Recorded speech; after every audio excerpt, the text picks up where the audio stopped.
Meron ba kayong business dito sa Pilipinas? Or balak nyo magtayo ng business dito sa Pilipinas? If your answer is yes, meron po kayong dapat malaman pagdating sa Bureau of Internal Revenue. Hindi lang naman kasi tayong taxpayers nagbabayad ng taxes sa BIR. Ang BIR po ay nagkakandak rin ng tinatawag na tax audit investigation and issuance of the tax assessments. Pagdating po sa BIR tax audit, meron po tayong dapat malaman na makakatulong sa ating business. At yun po yung pag-aaralan natin ngayon. Let's start. Ito po yung tinatawag na Letter of Authority or LOA. Ito po yung formal document or legal document na ini-issue ng BIR sa ating mga taxpayers to authorize the tax examiners to conduct tax audit investigation sa ating mga taxpayers para malaman ng BIR kung nagbabayad ba tayo ng tamang buwis or hindi. At makikita nyo, meron tayong revenue officer and group supervisor. Pagkatapos po mag-conduct ng tax audit ng BIR, mag-i-issue po sila ng tinatawag na tax assessment. At ang tax assessment ay nagsisimula dito sa Notice of Discrepancy or NOD. Dito po sa Notice of Discrepancy, pinapatawag po yung taxpayer or his, her, or its authorized representative para mag-meeting sa BIR office at pag-usapan yung audit findings ng BIR tax examiners at para sa taxpayers mag-offer ng defenses pagdating sa BIR tax audit findings. Sa actual, ang problema, hindi nangyayari yon. Ang nangyayari, under the table. At yun po yung pag-aaralan natin ngayon. Para maiwasan natin yung mga under the table transactions pagdating sa BIR tax audit investigation.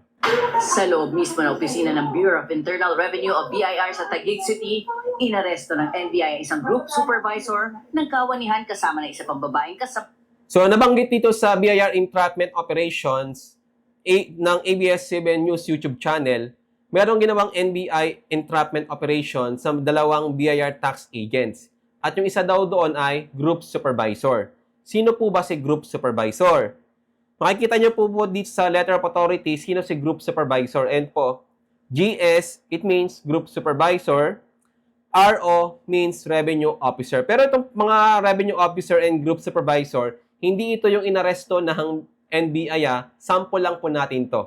Sample lang po itong LOA na pinapakita namin sa inyo. Ito yung group supervisor, ito yung revenue officer. I-check nyo po yung LOA nyo, nandun yung pangalan nila. Tabwat nito. We are conducting a legitimate operation right now through a valid complaint. Ano to, Mayan? Oo, kung maaari, hindi naman ako nag-aano sa'yo. Hindi ako nag-aano sa'yo. Ikaw yung nag-aano.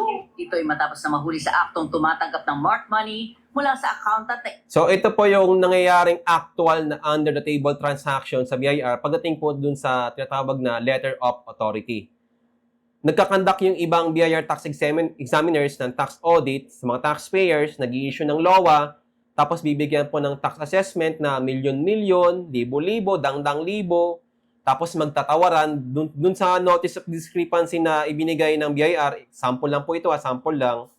Ito po, kung mapapansin nyo po dito sa notice of discrepancy na ibinigay ng BIR, in observance of procedural due process pursuant to Section 228 of the National Internal Revenue Code as amended, and its implementing rules and regulations, you and or your authorized representative are invited to a discussion of discrepancy at RDO 27 o discussion of discrepancy.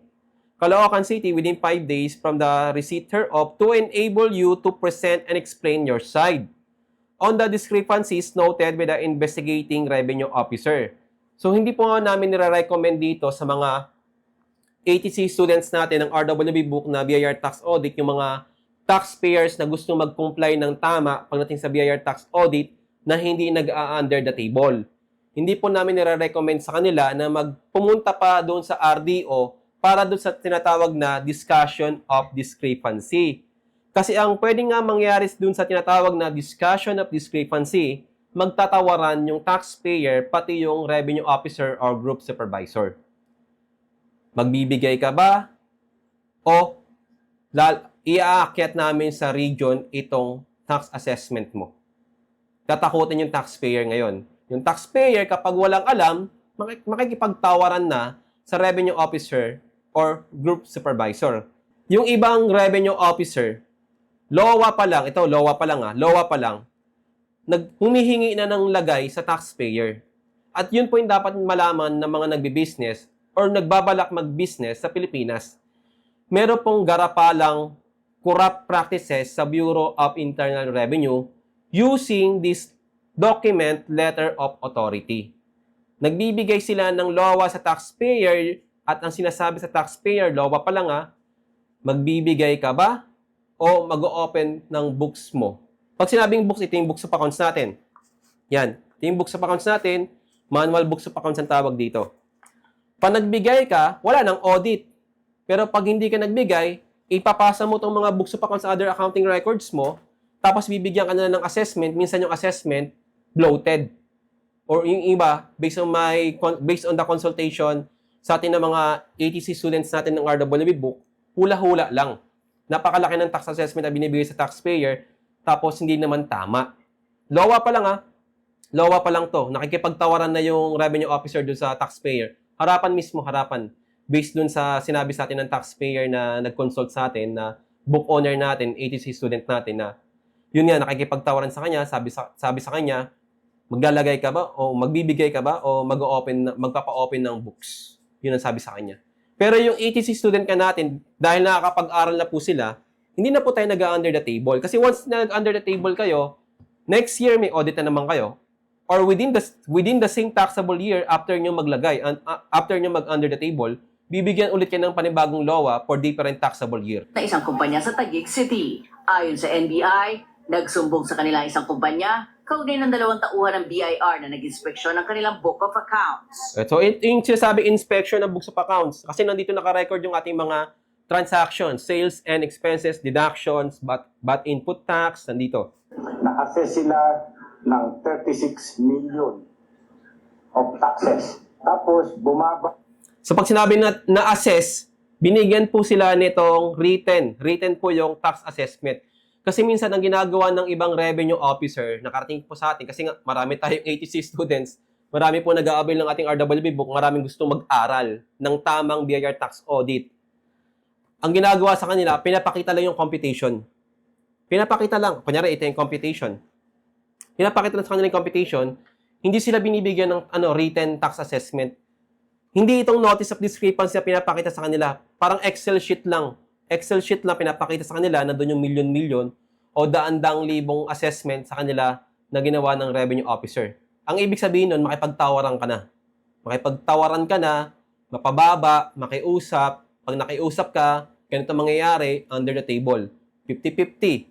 50% for the boys, 50% sa government.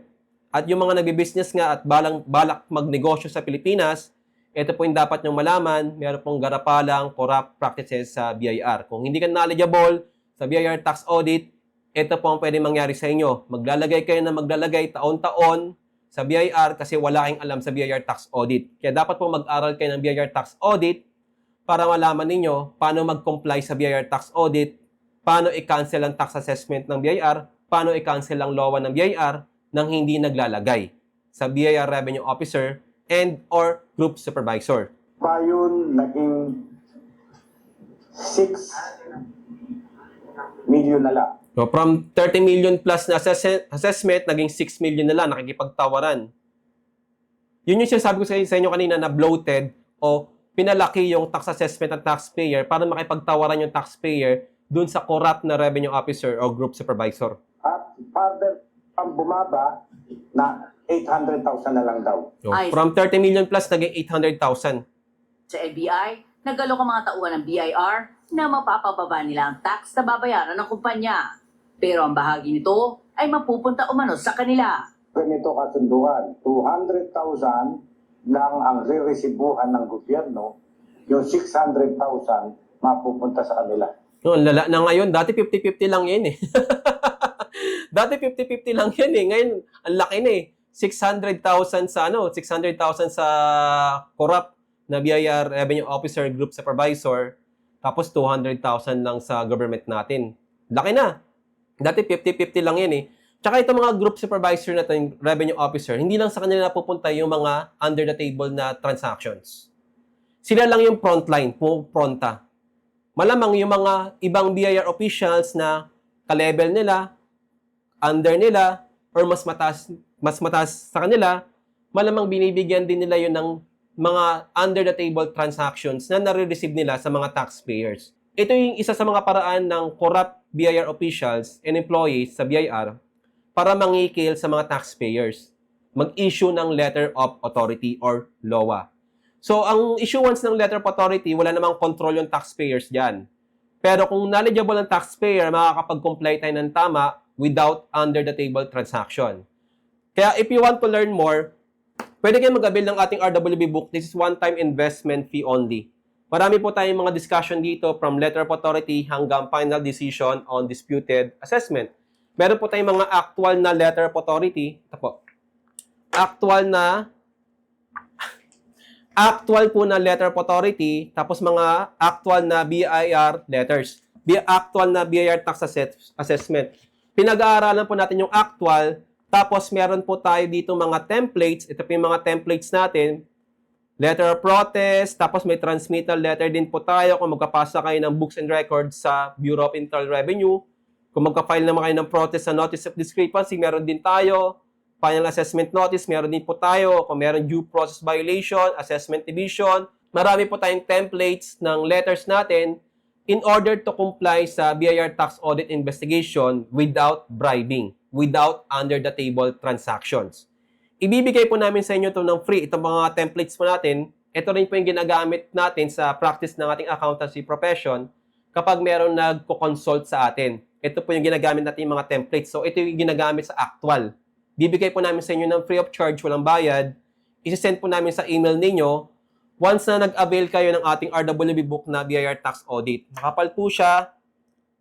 Nandito po yung mga different administrative issuances, actual BIR letters, assessment and letter of authority. Pre-delivery po tayo nationwide in the Philippines through LBC. Order na po kayo ng ating RWB book. Investment fee is one time only. 9,999 only. Kasama na po yung ating RWB book, pati yung ating mga templates ng letters. Ayan po, marami po yan. Pati meron din po tayong exclusive ATC videos to explain and discuss step by step the contents of our RWB book. So, hindi nyo po ito babasahin para po mapag-aralan kasi highly technical yung mga terminologies dito, hindi nyo maintindihan. Lalo na kung wala naman kayong background sa accounting, taxation. Explain po natin siya exclusively on our website.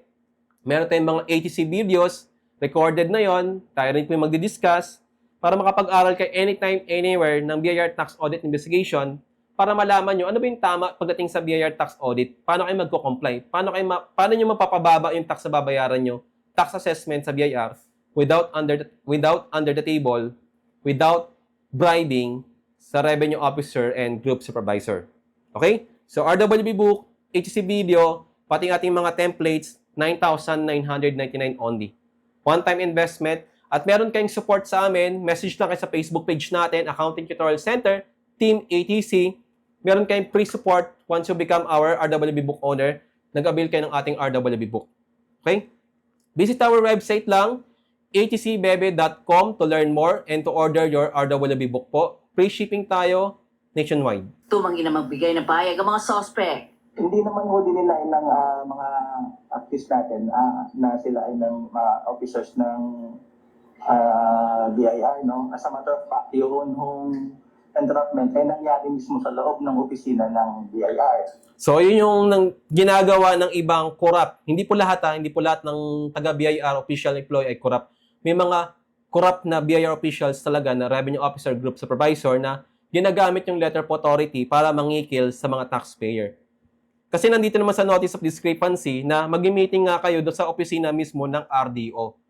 Doon. Tapos doon nangyayari yung pakiusapan, tawaran, lagayan under the table. Kaya hindi namin nire-recommend na yung taxpayer ay pumunta pa doon sa RDO to explain yung side ng taxpayer doon sa tax audit findings na nakita ng tax examiners. Kasi ang ginagawa ng taxpayers, nire-recommend namin sa mga RWB book owner natin, ATC students natin, ang nire-recommend namin, mag-file po tayo ng protest sa Notice of Discrepancy. Ito pa yung protest natin. I-edit nyo lang po yan. Naka-template na po yan. Naka-address po yan sa revenue officer. At ito po yung template natin. At sinike na po natin sa template natin yung 1987 Constitution na no person shall be deprived of life, liberty, or property without due process of law. Nandito po yan. Maraming pages yan. Basta maraming pages yan. Template po yan. Edit nyo na lang. Ito yung sasubmit nyo dun sa RDO within 30 days from the date of the receipt of the notice of discrepancy. Hindi nyo kailangan pumunta doon para makapag-meeting nga kasi ang nangyayari doon, nakikipagtawaran yung taxpayer kasi yung taxpayer walang alam o kaya naman yung revenue officer group supervisor nag-o-offer na babaan nga yung tax assessment ng taxpayer pero yun nga 600,000 mas malaki na sa kanila ngayon 200,000 lang sa government natin mas kumita pa yung corrupt na BIR official employee kumpara sa government natin as source of revenue na sana gagamitin sa public service mas kumita pa sila meron po talagang garapalang corrupt practices sa BIR na dapat yung malaman. Hindi po namin sinisiraan ng BIR. Any BIR official, revenue officer, group supervisor, hindi po namin sila sinisiraan.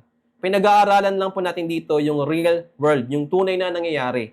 At ito pong pinapanood natin na news sa ABS-CBN YouTube channel na ginawang NBI entrapment operation ay actual po na nangyari.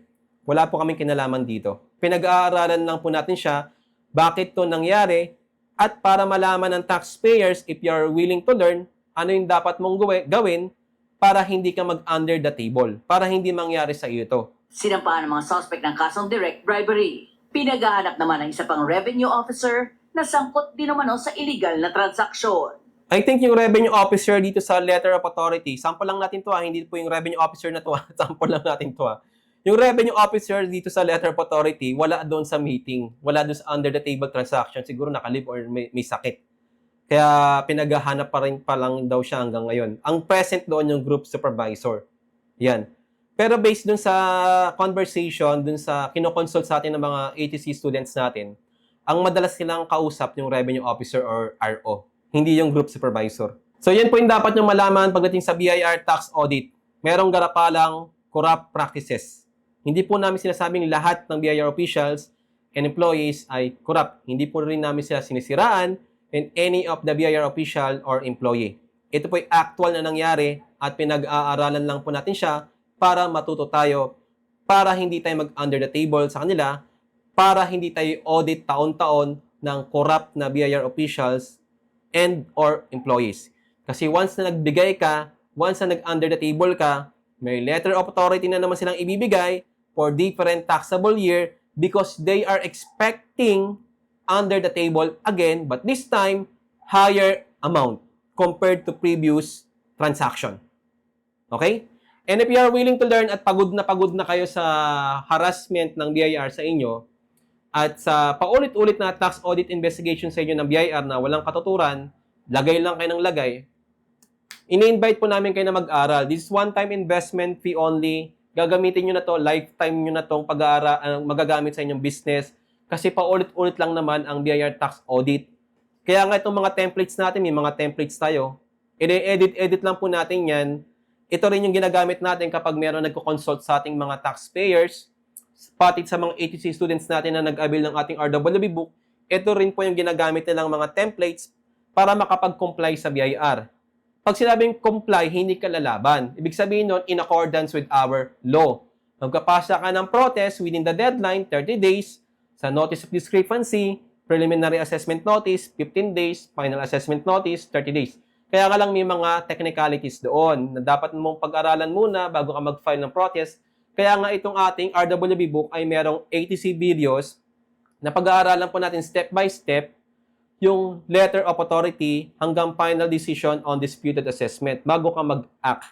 Mag-aaral ka muna. Parang sa school lang din. Pero sa school, ako graduate ako ng accountancy, 5 years. Hindi naman namin ito pinag-aralan. Wala yung actual. Ito actual to. Okay? So maraming salamat po sa inyo lahat. You may visit our website, atcbebe.com to learn more and order your RWB book. Mag-invest na po kayo sa education nyo. Hindi na po pwede ngayon yung wala tayong alam pagdating sa BIR tax audit kasi nga, tingnan nyo ngayon, lumalaki na yung lagay ng BIR o corrupt BIR official. Dati 50-50, ngayon mas malaki na sa kanila, 603 times na. 600,000 sa kanila, 200,000 lang sa government. What do you expect kapag tinotolerate siya ng ibang taxpayer? Kasi may ibang taxpayers na tinotolerate yung mga ganyang BIR practices, corrupt practices. Naglalagay sila. At ang nangyayari nga, in-audit sila ulit ng BIR. Okay? Maraming salamat po. And if you have further question, you may send your questions or inquiries how to avail our RWB book sa ating Facebook page, Accounting Control Center, Team ATC. Maraming salamat po. My name is Mark Jordan Bumagat, your RWB teacher, na lagi po nagsasabing, be educated po and you will be empowered. Maraming salamat po. Kita-kits po tayo sa mga other helpful ATC videos natin. Please follow us and subscribe now for future tax updates po. Bye-bye! Thank you po!